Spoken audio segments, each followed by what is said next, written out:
Kalonzo is bringing back, and now we know that is adding another zing, and of course a very, very good positive energy within Azimio. So we shall be analyzing the return of Kalonzo and what it really portends as far as the campaigns are concerned, and of course the rest to State House. Also, we have Kenya Kwanza on the other side said media is biased, especially in the coverage when it comes to the campaigns on the ground, and of course just giving them sufficient time, that is airtime. Some media houses have been picked, and we have also the same camp saying that 1 million voters, according to some of the dailies here, the IBC is not really coming forthright as far as the voter register is concerned with the 1 million voter factor. We'll look at the 1 million voter factor that they are talking about much later in the course of the program. So you're going to join us. You can head over to our Twitter handle, which is KTN News KE. That is at KTN News KE, where you can share your thoughts, of course, your contribution as well, your frustrations as well. And we shall be able to sample that with our panelists much later in the course of the program. Also, you can follow me at Dibala Ainer, and I'll be able to pick some of the sentiments there. If you have your questions, you can fire, and that will be addressed by our panelists as well. We want to see what is on the front of the pages today, fresh off the press. But before we do that, Haman Manyora is in studio up and early this morning. And we're eagerly awaiting to be joined by Professor Adam Zolo as well. Duncan Ojwang is on his way, and I also will be joined by Ambrose Weda. So let me just say hi to him. He's just sipping his cup of tea, coffee this morning. Yes. Haman Manyora, good to see you. Good to see you too, Dibala. Yes, as you're sipping your tea this morning, I know Yes. The latest development, you've got a lot to say this morning. Correct. But just to give us a one-liner, what will be that one-liner? For Raila, it's Gary Tosha. Gary Tosha. And it can leave the stage. It can leave the stage. If there are one or two passengers or two seats, wanaweza kuokota abiria wale mabaki mbele. But the vehicle can now leave the stage. The vehicle can now leave the stage? Yes. They can pick one or two passengers to fill the vehicle as they go. Okay. One or two passengers, the vehicles. As it goes. So Gary Tosha, this is what Haman Manyora is saying. Gary Tosha right now. So they're hitting the campaign trail with another Vav and Vim and Gasto as it is right now. But let's see what is on the front pages of the dailies this morning. And this is what is on the front page of the Standard, the bold paper. The deal Kalonzo could not resist is what is headlining the front page of the Standard this morning. The deal Kalonzo could not resist. It says, super deal there. Wiper leader back to Azimio after successful negotiations for more slots in government to go with position of chief minister and development projects for his region in what allies say is a big win. This is what we have here. And you can see them having a light moment there. And we have a bite from Kalonzo saying, I have decided to accept with utmost humility my nomination as Chief Minister in Azimio 1 Kenya should it form the next government. And the caption reads here, Wiper Party, Kalonzo Musyoka and Azimio La Umoja 1 Kenya flag bearer Raila Odinga during a rally at Vision Grounds in Mukuru Kwa Njenga, Nairobi yesterday. This is what is on the front page of the Standard this morning. We have 67 days to go to general election. That is, as always we say here, the days are peeling off the calendar. The clock is tick-tocking towards general election. And also Ruto IBC clash on rigging claims. This is where I was telling you that 1 million voter claims from IBC, from the Kenya Kwanza has been brought to bear. I shall give you all the details much later in the course of the program. IBC Chair Chebukati denies claims by the DP that close to 1 million voters from his strongholds, that is in quotes there, had been struck off the register. 1 million voters from his stronghold had been struck off the register. This is on page 5 of the Standard this morning. Ethics Agency on crossroads over integrity. That is another story that you want to follow on page 6 of the Standard this morning. Safaricom eyes digital payments. This is on page 27 of the Standard this morning. Paul Battlegrounds, Mombasa County race. We have registered voters there, 580,664. Those who voted in 2017, 345,175. That is well laid out for you on page 22 of the Standard this morning. Remember, it is Friday. Every Friday also you have the Pulse magazine coming inside or tucked away inside the Standard for you. So that is a pull-up magazine you can pick up today, wrapped in style. You can follow all the details inside the Standard. This is how it looks this morning. Allow me to show you what we have on the front page of the Daily Nation. And this is what you're waking up to this morning on the front page of the Daily Nation. It's all about the deal, how this deal was brokered, and that is also well covered for you inside the Daily Nation this morning. The deal Kalonzo brokered, that is the splash today. Decision 2022. And this story is well covered for you on page 4 and 5 of the Daily Nation this morning. Series of negotiations that brought together the heft of President Kenyatta and Baringo Senator Gideon Moi finally brought the Wiper leader back to Azimio fold. However, he did not leave the negotiation table empty-handed. Let's see what really transpired here. The PM slot in Raila cabinet. It says the deal proposes the revival of the BBI process to create the position of Prime Minister. His coalition side will also get an undisclosed number of cabinet positions. Kalonzo wing could also head to the Foreign Affairs docket. And we have a kingmaker finally settles there on the other side. By crawling back to Azimio, Kalonzo has given impetus to the Raila Karua ticket and calmed the nerves of those who feared his presidential ticket could force a runoff. At a rally in Nairobi yesterday, he promised allegiance to the Raila camp. We have a bite here. Kalonzo's role will be like that of Prime Minister, just as the one I held in the Grand Coalition government. This is what Raila Odinga of Azimio revealed during a city rally. The position the Wiper leader had negotiated for before agreeing to rejoin the camp. He disparaged just days ago. This is the Daily Nation for you. Also, we have the Voice, which comes in handy also for you inside the Daily Nation. Single parenthood and the changing face of Kenya family. Remember, this had been flagged by President Uhuru Kenyatta. It's a niggling worry that families right now, they're not a whole unit with the father and mother, and single parenthood is taking center stage in this country. 40% of all households in Kenya today are headed by a single parent. 40%, that is an eye-popping figure according to the national data. And the average Kenyan woman has 59.5% likelihood of being single by the time she is 45. This is a story that is well fleshed out for you on page 2 and 3 of the Daily Nation. And for the president to really flag this out during his speech, it means then much attention, much premium of attention must be paid on this as well. What is happening?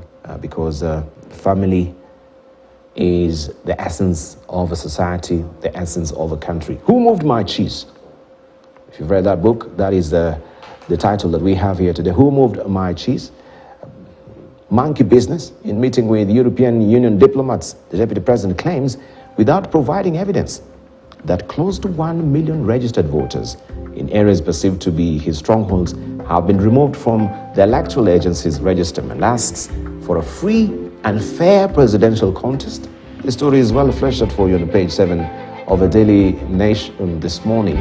And momentarily also will give you those particular sentiments of Deputy President William Ruto during this meeting that he had with the members or the diplomats from the European Union. But it's well covered for you on page 7 of the Daily Nation this morning. It is 66 days to go. Other dailies, 67.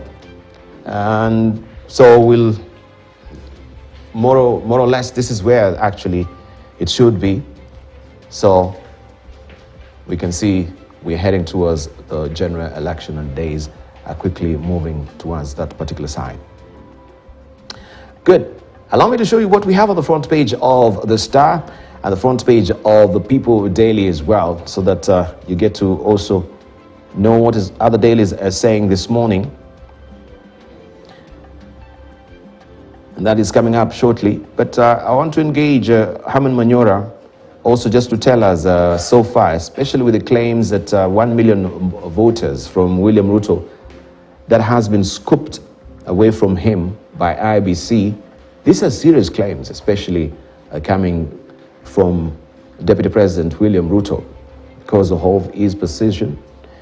Are they valid?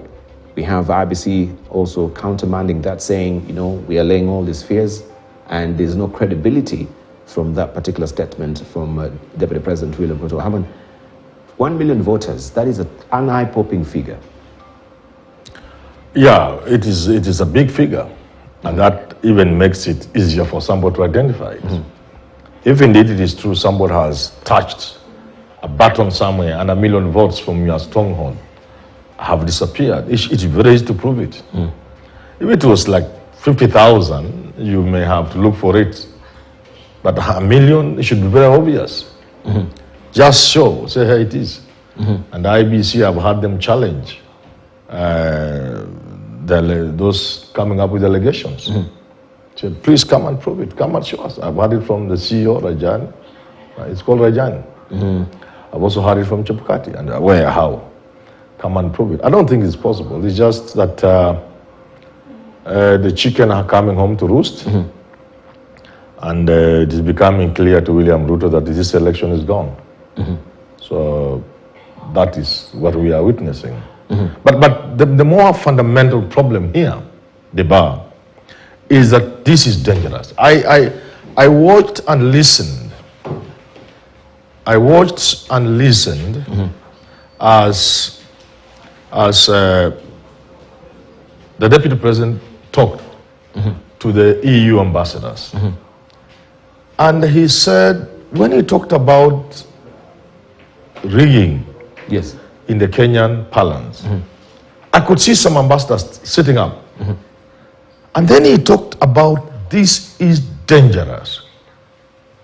And the body language and the way the words came out of him, I could see those guys were kind of almost scared.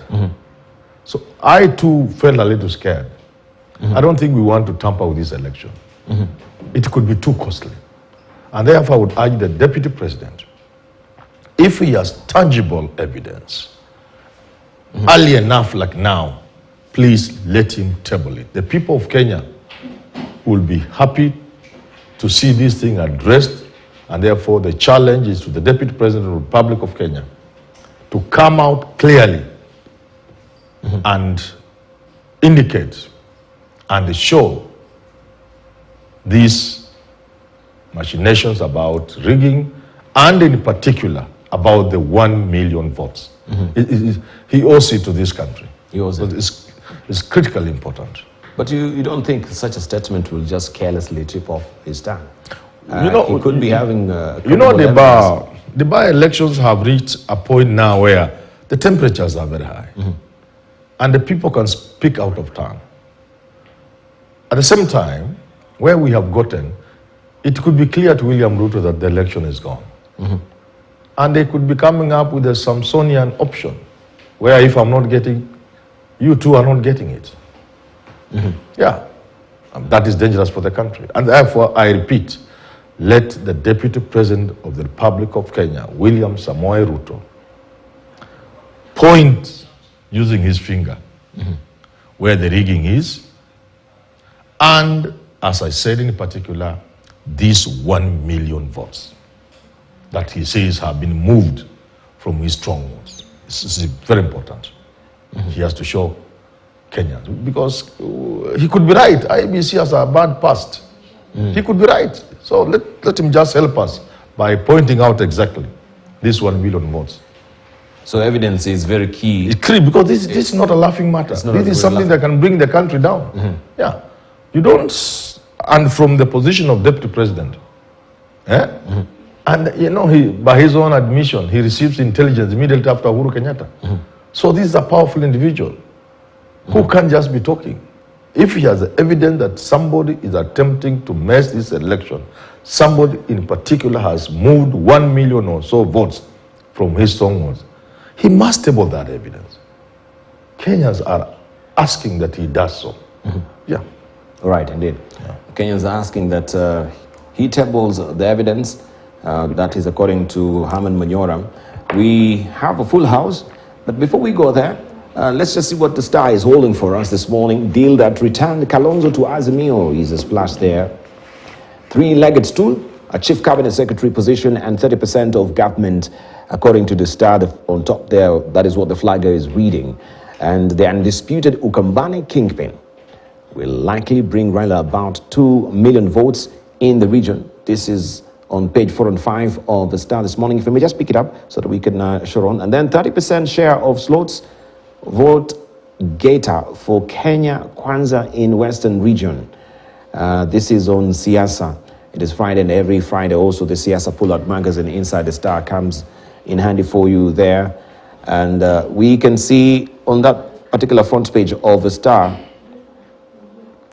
Kalonzo and some of the Wiper members, also with Gideon Moi, who has been very pivotal in this negotiation holding court yesterday, together with the Secretary General of Wiper Party and the Deputy Leader of Wiper Party there. This is Kalonzo Musyoka. Attentive Wiper Leader Kalonzo Musyoka, Kano National Chairman Gideon Moi, Wiper Deputy Party Leader Farah Malim, and we have Secretary General Shakila Abdallah and Andrew Nkuli in Karen on Thursday.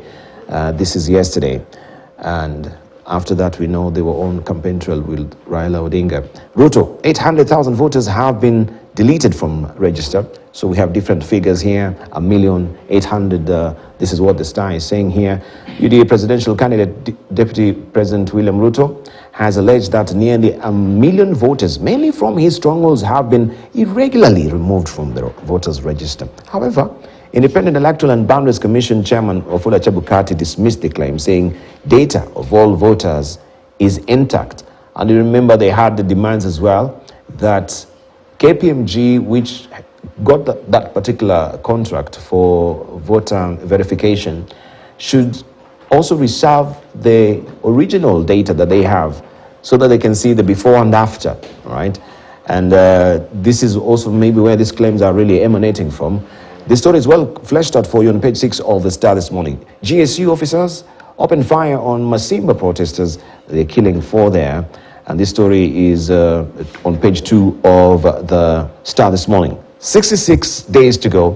2022 general election countdown. Days are moving fast there. This is how the Star is looking this morning. And I just want to also just give a brief moment there to Ambrose Weather. We have also Adam Zolo in house, Professor Adam Olo in the house, and Dr. Duncan Ojwang as well, to just give their comments and introductory remarks this morning as well. And as we do that, we can also be looking at the People Daily to see what the People Daily is doing. Good morning, Ambrose. Good to see you. Morning. How are you? Great.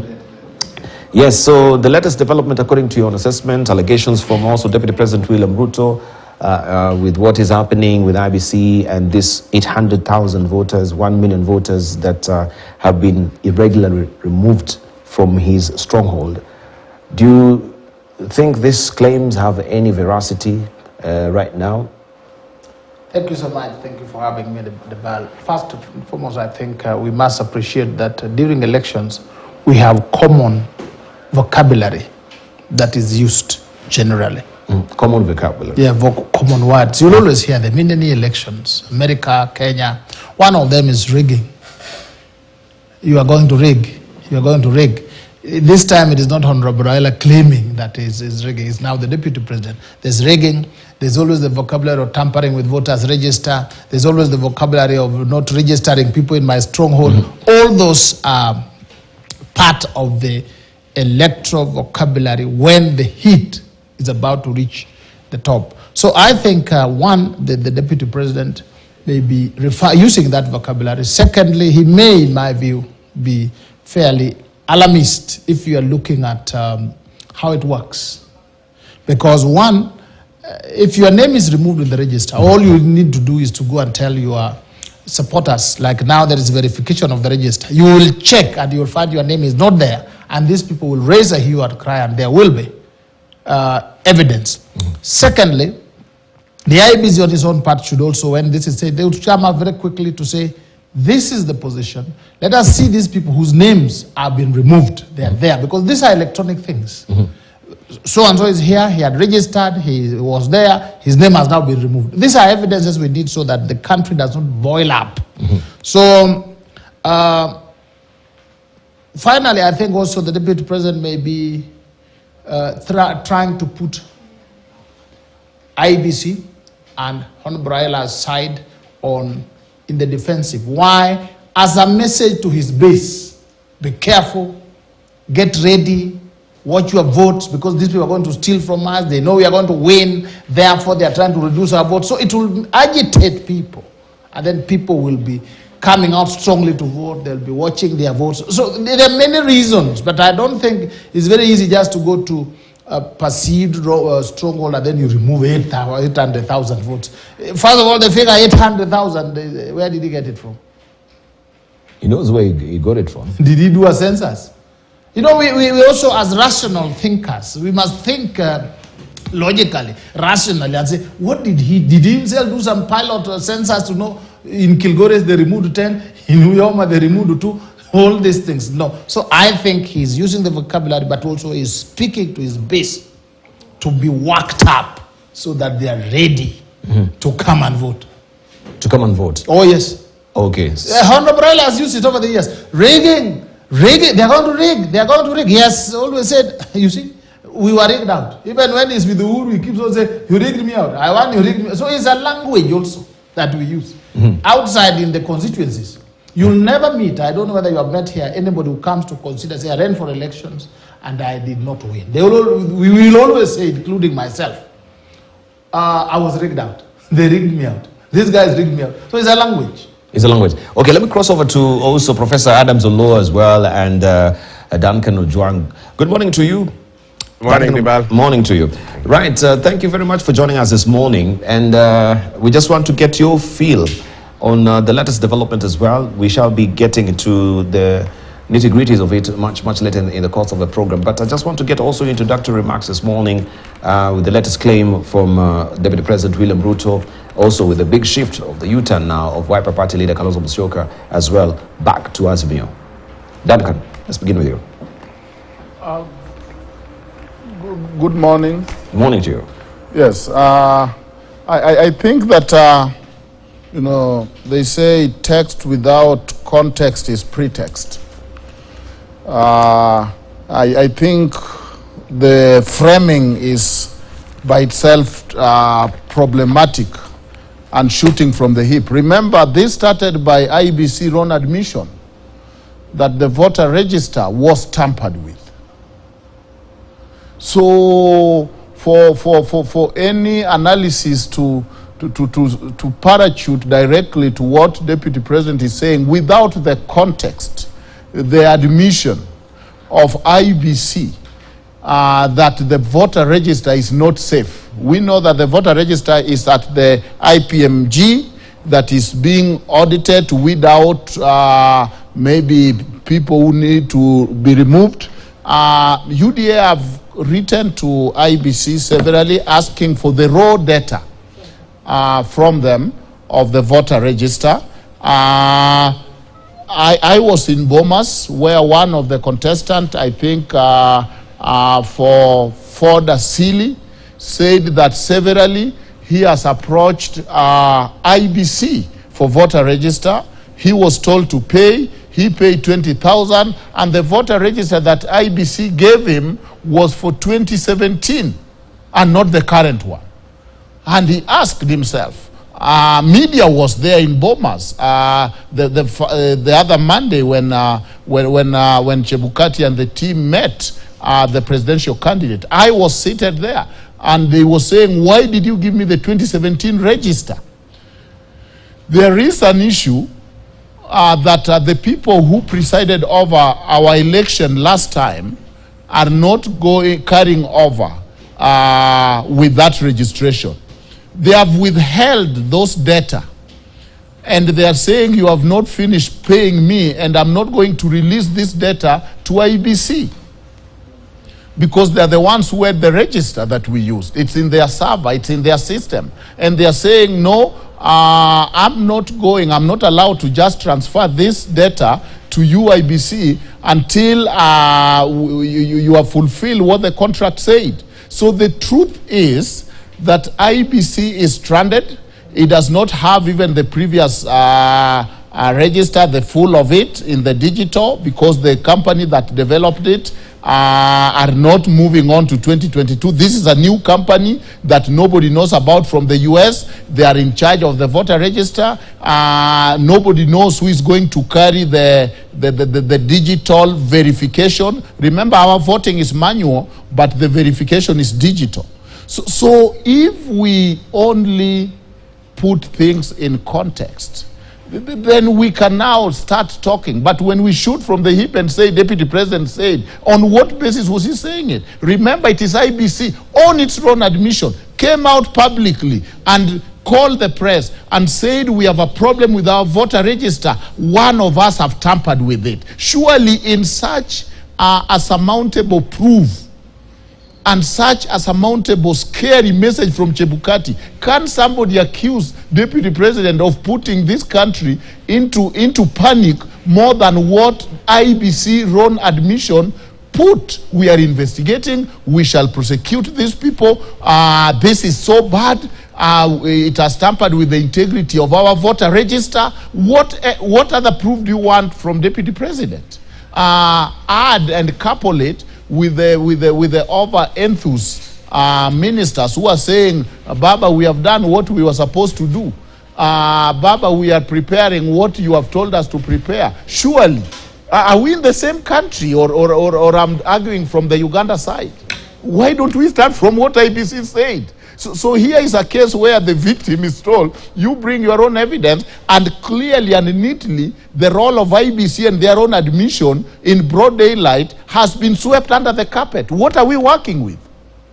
So, but you say that this is an American company. KPMG has been for the longest time in this country. So you also saying that it's an American company, or a company from abroad. Why? KPMG are doing the audit. The audit of the register. Of the audit, but yes. the company standing for Otimofo that will do the digital verification and the transmission is a new company from America. And just look at the website. It was the company being accused by the Trump team, though I don't give much credence to Trump team, of interfering with these votes in Wisconsin. They are the ones that IBC have now approved to do the role. So not IPMG. And so it is being checked, but there is an issue with the voter register. Any sane person should be raising hell that we know that rigging starts. Professor Nyong'o wrote 7 ways to rig in Africa. You might be registered, but it might not be entered. You might vote, but it might not be counted. It might be counted, but not transmitted. It might be transmitted, but not tallied. We just need to revise our notes and be normal for once. Thank you. All right, Professor Adam Zulu, those claims as well. Otimofo, I doubt if it's from, I'm here to check and do my research as well, but we know how also Otimofo has morphed from different names, as it were, with the beginning of when we had it also in 2017, now as Otimofo. It has been the center of controversy when it comes to, IBC and their systems. Would you also kindly clarify for us what Duncan is saying, and give us, the proper perspective? Where is it? It's a company from France, not America, as to be guided. Let me start from your initial question about what the Deputy President has claimed. I don't know if I had the same Chebukati that Duncan had. But what I heard from Chebukati was that there had been illegal transfers. If I've heard the Deputy President, he has talked of deletion. Transfer and deletion are 2 different things. transfer is basically that Adams Olo is scheduled to vote in Langata, for example, but his name has been taken to Wajir. So Adams Olo still exists in the register, but he has been illegally transferred to a different place which he didn't register or seek transfer to. What I heard from the deputy president yesterday is that Adams Olo and 800,000 other people have been deleted. Those are two different issues. And the BAL right now, KPMG is doing an audit. So what I don't know, and we have to be very, very objective, rational, and logical about this. There's a provision within the election operation plan for an audit to be done, of which KPMG, just like 2017, is the one which was assigned to do. That audit report has not yet been made public. And therefore, me, from where I sit, I would wait for that audit report so that we see what is the report saying. Because my belief is that among the things that KPMG does when it is auditing the report, he goes and looks and says, this man, maybe Mekatilili, is still in the register, yet the records that or database that we have been given to do the audit indicates that he or she died. Therefore, you remove them from the register, and so forth and so on.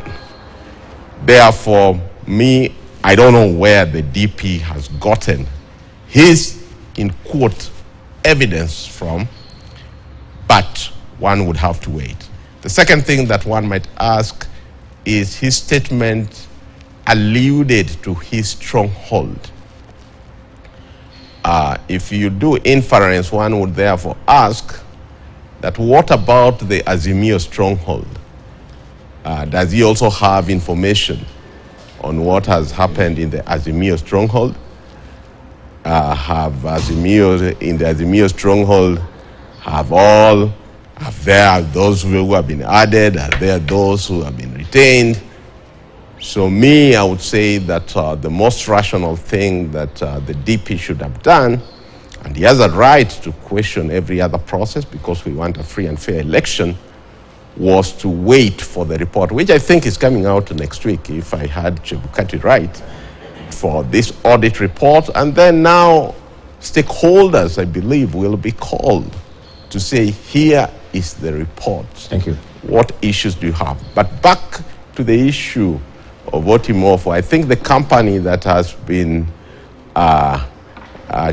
shortlisted this time and that was awarded to do the transmission and all that is Smartmatic. Yes. And basically, I know there was an appeal in court, again, both at the tribunal and at the courts, to try and nullify that. But the courts of the land did rule that that tender was awarded in the corrupt way, and therefore, in terms of which company to do that process, all due process and all the appeal processes have been exhausted, and therefore now it's Smartmatic that is going to do the process. Right. Yes, that is a company that has been awarded so far. But let's just hear from the horse's mouth, that is Ruto, Deputy President William Ruto, and also the chair of IBC on these claims of rigging and the voters' register integrity. Expect that everybody who is concerned, including the EU, to try and get as much detail as possible, both from the IEBC and from these public officials, on what this all is about. And how did close to 1 million names disappear from the register? And many of those names are people from what we consider our stronghold. They'll account for each and every Kenyan who is registered or who has registered to vote. And no data has been lost and no data will be lost. This report will be made public on or before the register is gazetted on the 9th of June this month. 9th of June, so you got your date there. That is the D-Day for, of course, that particular report being made public as it is. Amrasweda, so that is the Deputy President. You've heard him speak, and we've heard the Chebukati as well. The issue, this is, let me come to Haman. This is the issue that we know so far can be such a powder keg if we don't take care. If we begin from this onset, moving to, you know, the general election, August the 9th. So, how should this be addressed in the wisest of fashion, so that at least also the camp, this 1 million vote that he claims, should not just be slighted away? I mean, this is a serious concern. Aman. You know, I have already spoken about that. I've said this is a serious allegation. We are just 2 months to an election. It's a heated election in a country that is most times divided during elections along tribal lines, in a country that has experienced violence related to elections in the past.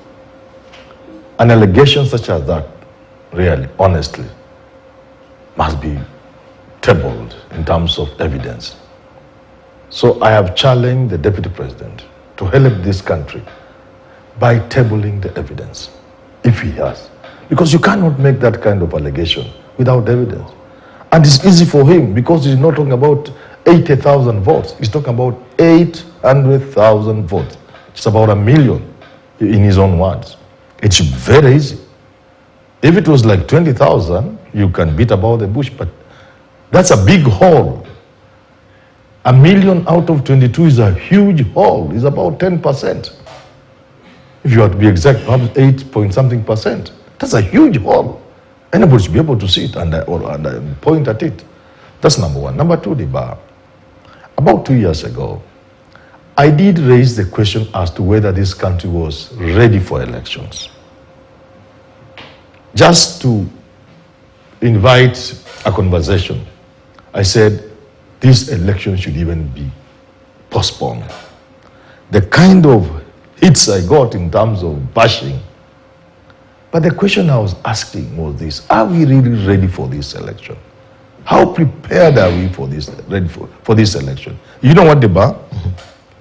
The reason why people from William Ruto's side bashed me is because they were in a hurry to get to State House. To them, this election was won long time ago. So all this some of us were raising was irrelevant noise, distracting them and stopping them from getting to State House. It was so easy. If they had listened to me then, all these things they are complaining about, and a lot more that may come, they could have avoided. I raised issues about the register.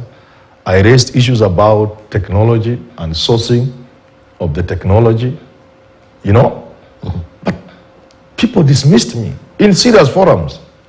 You can Google. But exactly what I was addressing has now come to surface.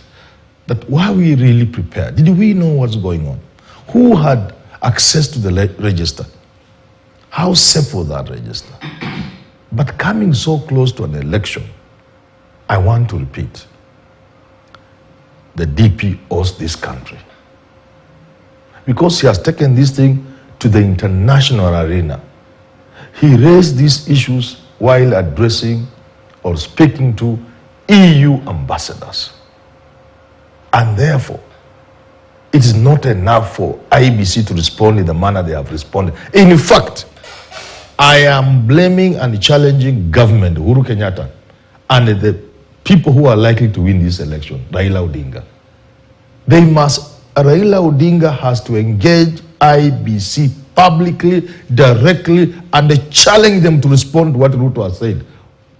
Just as we wait for Ruto to bring the evidence, Raila must also move forcibly in the interest of his own victory if he's going to win.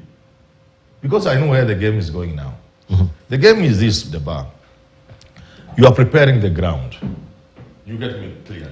You are preparing the ground. How are you doing that? You are saying two things at the same time and they are related. One, we have the ground. But these people want to steal the election. And more dangerously and frightening is the narrative that the ground will not accept. That is dangerous for this country, that we have the votes, but the system wants to steal the votes, and that the people will not accept. That is dangerous. Those of us who love this country must actually speak out and call out the deputy president and his team. Because those allegations and the narrative of having the ground, elections being rigged, and the ground refusing is preparing the country for chaos. He must come out. And I'm asking and challenging Uhuru Kenyatta and Raila Odinga. They must go to IEBC forcefully, publicly, in broad daylight, and challenge IEBC. Look at this allegation from the deputy president. Address these allegations. Because we don't want people to mess this country. That's for Uhuru Kenyatta. And for Raila Odinga, it must be, we don't want anybody to mess our victory. It's really important. Extremely important. Extremely important. The three must move. Uhuru on behalf of government, because if something happened in this country, people will be talking about Uhuru Kenyatta was the president. For Raila, it is his victory. You get it? In the Samsonian approach, where if I'm not getting, you are not getting it. And for the deputy president, he must, because he also had that explanation, he must explain and table the evidence. I rest my case. All right. So he's mentioned the strongholds. It is good to know what are his strongholds, because he's not actually listed these strongholds that is purportedly, many votes have been taken from him. Could we try and analyze and see what strongholds are we talking about? Is it now the Rift Valley as it is? He's been making forays in Mount Kenya. Could we say Mount Kenya as it is right now, it is his stronghold?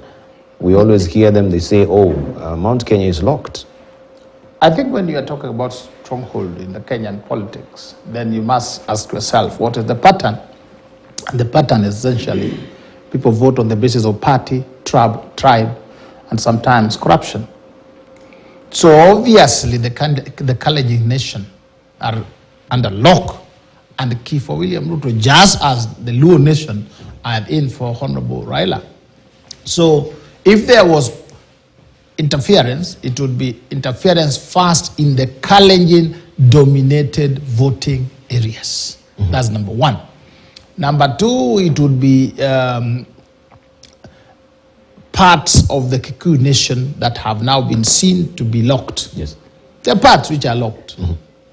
And then the pastoralist communities, there are areas that are 50-50, there are areas that support Honorable Raila, and then there are areas that are obviously with him. You see the trooping of the tribal leaders, not tribal leaders, but they are outstanding leaders. You see where are they, and then you can tell the wind blows in this direction. So when he talks about his strongholds, it is obvious to go back to the voting pattern and see where this would be. But I don't think it would be right for as my brother says, Honorable Raila to come out very strong, Honorable Uhuru to come out very strong, and Honorable to IEBC, the word I, Professor, is meant to be independent. And therefore, if there's an allegation of vote tampering with the voters register, the simple evidence would be to release the constituency voters register. It's always there. Anybody who wants to contest, you go and buy it, you get it, you check, and you'll check people whose names are there and people whose names are missing. It should not have been a cause for hullabaloo and threats and fears. You just look and say, Honorable the Deputy President, this is the voters register. Can you check? And can you ask your people to check? And people who have their names missing, it would be restored because these are basically electronic. Let's not make hula baloo that will make us feel like there is something wrong and there is something that is amiss. I would say that it is a serious allegation, but other than the fact that it's part of the campaign language that is generally there, the IEBC has a very simple task of availing these documents. It's not defending, it's not threatening. They just say, oh, you are talking about voters registers, which area? Here it is. Which constituency? Chepalungu? Here it is. Which constituency? Here it is. Check. Very simple task. And I think the IEBC chair said by 9th. So let's wait and by 9th to see whether these things are real or not real. If you can hear a leading Kenyan talking about postponing the elections, then you know that there is, we need prayers. We need God to come back quickly. Because the date for elections is in the Constitution. We have all the time, the energy, we have the 5 years to do these elections. And they have to come whether we are prepared or not. Democracies are built, and sometimes we build them by paying the price, and sometimes the price can be very costly. I am a believer that even a poorly organized elections are still much better than autocracy. People just continuing and bringing in stories and porojo and lies to remain in power. It is time. I really love President Uhuru. He's a good friend. He has really supported me in some areas. But with all that, we say, let Kenya continue to develop a culture where after 5 or 10 years, leaders exist and new people come up. Think of going on the way Atuli was saying, oh, you see, Uhuru is still very young, he can't go anywhere. That spirit, we continue to rebuke it in Jesus' name. And we say, even if we elected a 28-year-old or 32-year-old person for president, a young, charming person like the Bal here, do your 10 years, get out. Don't say, I'm too young, I'm going where. You don't have to be in power. Where you came from before you ran for presidency, you go back there. I came from somewhere. Yes, go back there. I remember my big brother and the governor of Kisumu County, the governor of Europe, Professor Nyong, wherever he is doing some things and is asked, now you are moving us from road reserve, where do we go? He always says, check your ID. Read this.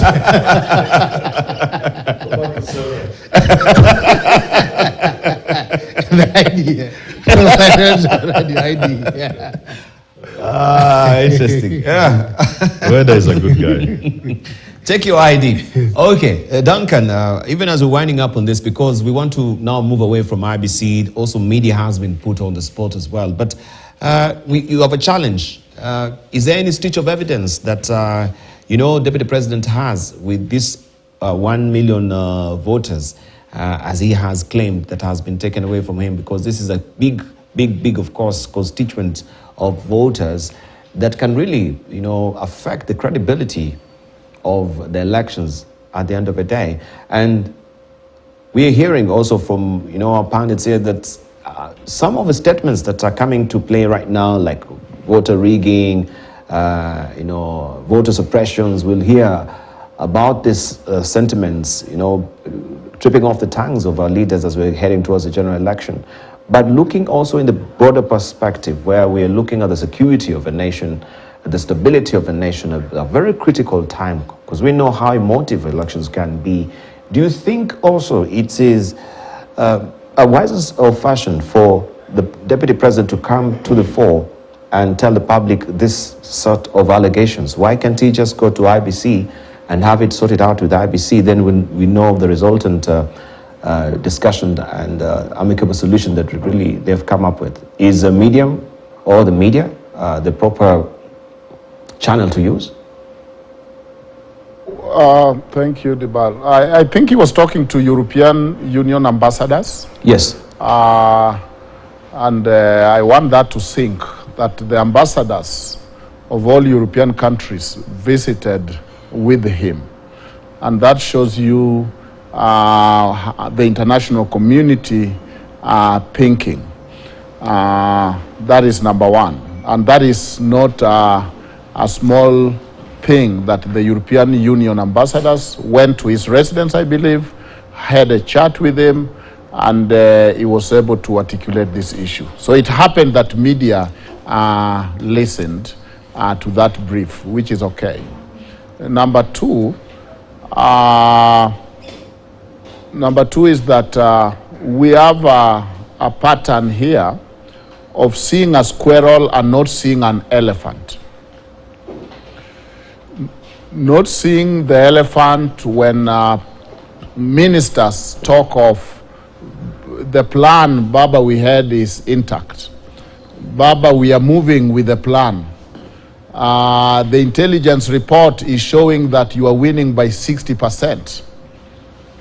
So we leave the elephant for convenience and see the squirrel because we want to form some narrative. But if we took things in context, where we are seeing cabinet secretaries, what they are saying, we are seeing none other than IBC coming out, as Professor Adams was saying, that people were transferred illegally. And to use his analogy, if he was a voter in Nairobi, he's transferred in Moyale. So is that vote still going to be cast, or it is disenfranchised? Mm-hmm. And that vote is transferred without any initiation from the voter.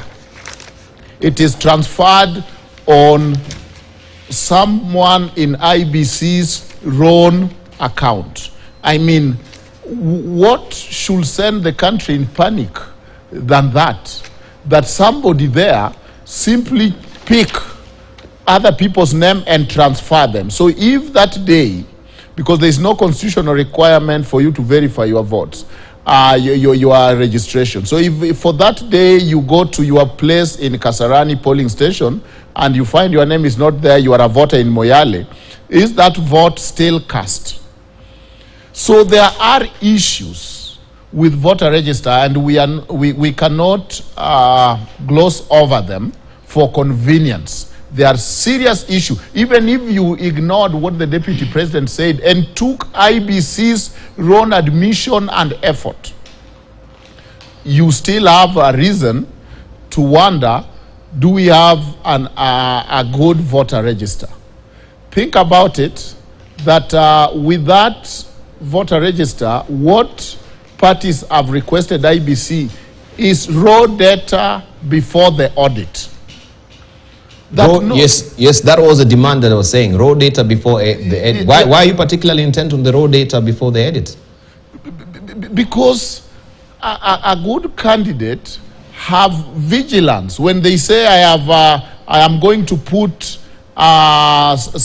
something to verify, they actually do it. So when something is brought after auditing, you want to see what was audited, what is the criteria, and you have written to IBC, give us the criteria of this audit, what are you going to look for, and we want the raw data, and we want the final audited. We are not just birds who open their mouth and you bring food and you feed us. We want to see what has been removed and what has been kept and why. And those are very fair and very easy things to provide to candidates. But you know very well that it has been, the Constitution imagine an election that is verifiable, accountable, open, and therefore, why not give the raw data? But to my amazement, the ability to see squirrels and not elephants, when ministers are saying what they are saying, the cabinet secretaries, when IBC in its own admission is saying one of our employees transferred a lot of voters without any indication of where they wanted to vote. Now, I think that this discussion and this context then should look at what for example, Professor Manyora is saying, because Professor Manyora and the team are leading a faith-based campaign. It is faith-based because they know they will win, though no data to support it. It is faith-based because they know everybody is trying to spoil their win. And Manyora is a man of faith on this. This is a giant of faith, I can tell you, because there is no iota of evidence that they are ahead. There is no iota of evidence that they are doing well, but because they are filled of faith and they are leading a faith-based campaign, they know it is their day and everything else is whatever. How about if Deputy President, and the concern, I can tell you, is that somebody else might mess this up, then they go to Supreme Court and find a way to nullify the election and get a second bite at the cherry. So the fact that you are complaining does not mean that you are panicking or you are going to lose. It means that somebody might author the problems and misfortunes. They know where they are.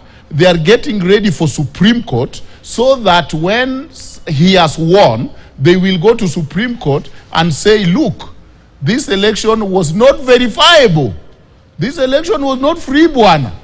And that way, they can get a second bite. So just because you are better at what you are doing does not mean you are panicking. Just because you are better at what you are doing does not mean you are going to lose. Quite the opposite. Right. It might just be that you know you are going to win and you are protecting your victory. Right. So we want to take a short break right now, but when we come back, we want to hear from also Deputy President William Ruto on his claim that he's the one who's leading by 8%. If may also flip over to page 12 of the Daily Nation today, there's a probing question of who's ahead. Ruto now claims Azimio lagging by 8%. Deputy President William Ruto has trashed claims that his main competitor in the August 9 presidential race, ODM leader Raila Odinga, is leading with a popularity rate of 60%. Instead, Ruto said he was 8 percentage points ahead of Mr. Odinga of the Azimio la Umoja One Kenya coalition. The Deputy President was reacting to claims by Interior Principal Secretary Karanja Gibisho that government intelligence reports had shown that Raila will win the presidency by garnering 60% of the total vote if elections were held around this time. The DP dismissed Dr. Kibicho and Information Communication Technology ICT Cabinet Secretary John Musheru as contemptuous propagandists who were abusing their offices by spreading propaganda and rumors while campaigning for Mr. Odinga. So we'll hear from him when we circle back on this as well. And who receives, of course, the national intelligence information? He's also privy to that as well. So do they normally receive different information from the intelligence? We circle back with that. Don't go away. You're watching Uongozi here on Morning Prime.